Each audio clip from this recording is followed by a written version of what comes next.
Examination of the knees. The general principles of joint examination remain relevant for the knee examination.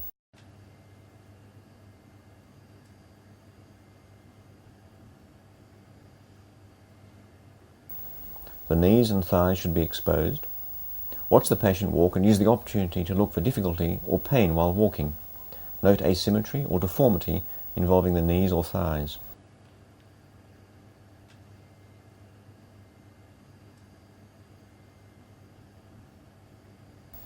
Hi Richard, what I'd like you to do is just walk for me towards the bed and I'll be just examining your walk.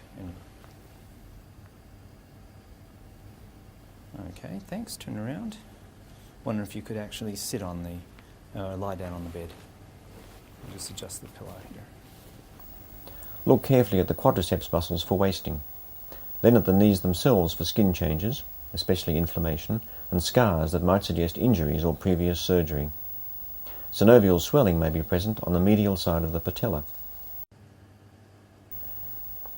Fixed flexion deformity is best seen by squatting down and looking for the space under the knees. Now ask the patient to flex and extend the knees one at a time. Well, one leg at a time. I'd like you to bend your knee for me, please. Normally the patella glides upwards as the knee extends.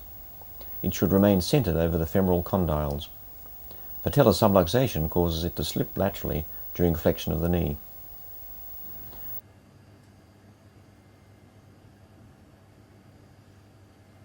Feel the bulk of the quadriceps muscles. Wasting occurs early after the onset of knee problems because of disuse.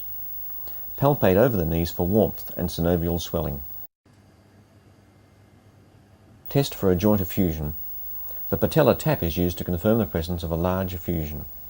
One hand rests over the lower part of the quadriceps muscle and compresses the suprapatellar bursa. The other hand pushes the patella downwards. The sign is positive if the patella is felt to sink and then comes to rest with a tap as it touches the underlying femur. The bulge sign is used to detect small effusions. Here the left hand compresses the suprapatellar pouch while the fingers of the right hand are run along the groove beside the patella on one side and then the other. Look for a bulge on the other side caused by a fluid wave. This is a sign of a small effusion.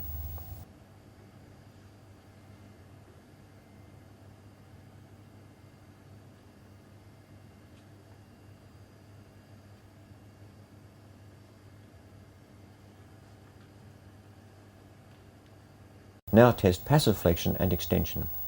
Rest one hand on the patella and feel for crepitus as the joint moves. Note the range of movement and any discomfort it provokes. Just relax your leg for me, please. I'm just going to extend and flex your leg. Okay, thanks. And again, just relax there for me.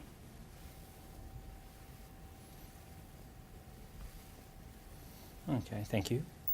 Feel gently for tenderness along the joint line at the patellar ligament and at the sites of attachment of the collateral ligaments. Actually, to bend your knees here, like that. Thanks.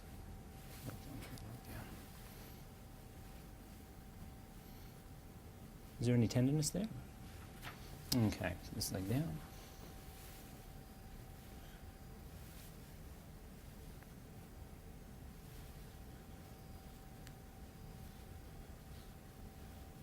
Okay, thank you.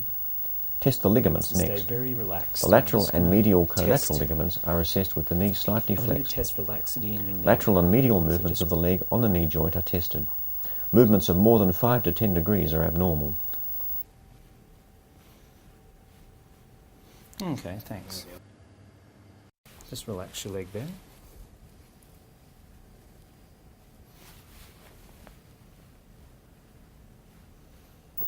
The cruciate ligaments are tested next. The patient's knee is flexed to 90 degrees. The examiner's hand grasps the tibia and attempts anterior and posterior movements of the leg on the knee joint. Movement may be detected by the examiner's thumbs positioned at the joint margins. Again, movement of more than 5 to 10 degrees is considered abnormal. Increased anterior movement suggests anterior cruciate ligamentous laxity, and increased posterior movement suggests posterior cruciate ligamentous laxity. All right, thank you. If recurrent dislocation or subluxation of the patella is suspected, the patellar apprehension test should be performed. Push the patella firmly in a lateral direction while slowly flexing the knee. The patient's face should be studied for the anxious look that suggests impending dislocation. This is the moment to stop the test. Okay, relax there. And relax this leg.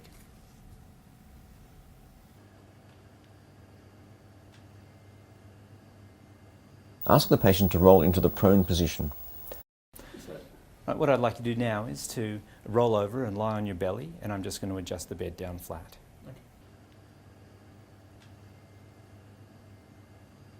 Look and feel in the popliteal fossa for a Baker's cyst. This is best seen with the knee extended.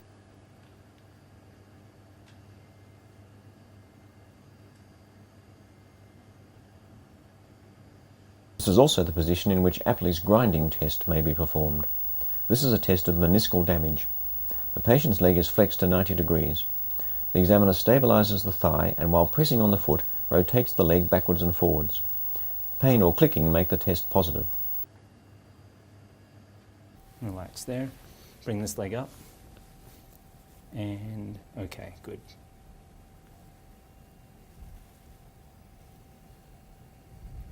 Okay, thank you.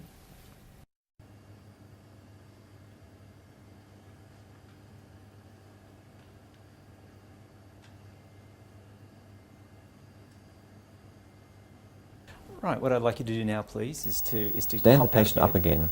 Look just particularly for varus and valgus deformity. Finish with a test of function. Get the patient to walk to and fro and to sit and stand from a chair. Fold your arms and now to stand up.